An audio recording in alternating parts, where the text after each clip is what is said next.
C'est l'heure sur Europe 1 de retrouver l'édito d'Alexandre Devecchio, journaliste au Figaro. Bonjour Alexandre. Bonjour Alexis. Rédacteur en chef au Figaro Magazine. Et ce matin, Alexandre, vous nous parlez du chef d'état-major des armées, Fabien Mandon, qui a récemment estimé que la France devait accepter de perdre ses enfants dans l'éventualité d'un conflit avec la Russie. Des propos qui ont déclenché la polémique. Que vous inspire-t-il ? Comme beaucoup d'observateurs, j'ai jugé ces propos inutilement dramatisants et très politiques pour un militaire. Mais rappelons que Fabien Mandon est un grand soldat, un pilote de chasse ayant effectué 144 missions de guerre, ayant risqué sa vie pour la France. Il ne me parvient donc pas de lui faire la leçon, et sans doute est-il dans son rôle de chef d'état-major, conscient des menaces qui pèsent sur la France et soucieux de préparer les guerres de demain. En outre, ces propos ont le mérite de nous interroger sur la question du patriotisme. Sommes-nous toujours prêts à mourir pour la France ? Ils nous obligent aussi à regarder les yeux dans les yeux les forces et les faiblesses de notre pays.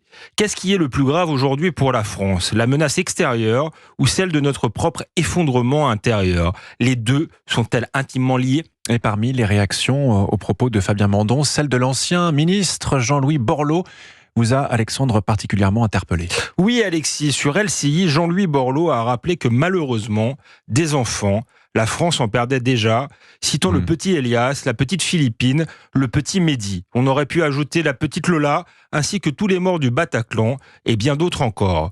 Jean-Louis Borloo a raison. En vérité, chacun le sait, ces enfants n'auraient jamais dû mourir. Leurs meurtres gratuits sont le fruit de l'ensauvagement de la société française et de l'impuissance de l'État.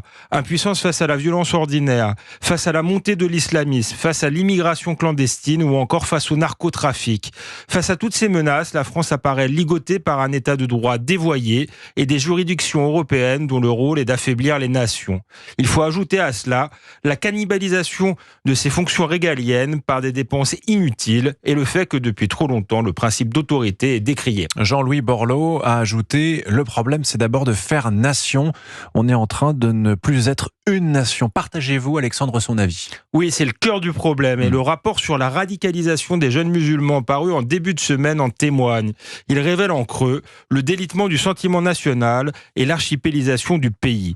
Des citoyens peuvent accepter de perdre leurs enfants pour la nation si celle-ci est encore un idéal qui les dépasse et les rassemble. Or, cela ne semble plus être tout à fait le cas aujourd'hui. Face à la menace russe et au désengagement américain, renforcer la souveraineté et les capacités militaires de la France est une nécessité vitale. De même que préparer les Français à l'hypothèse plus si lointaine d'une guerre. Mais il est illusoire de prétendre y parvenir sans une remise à plat de nos institutions et un profond réarmement moral.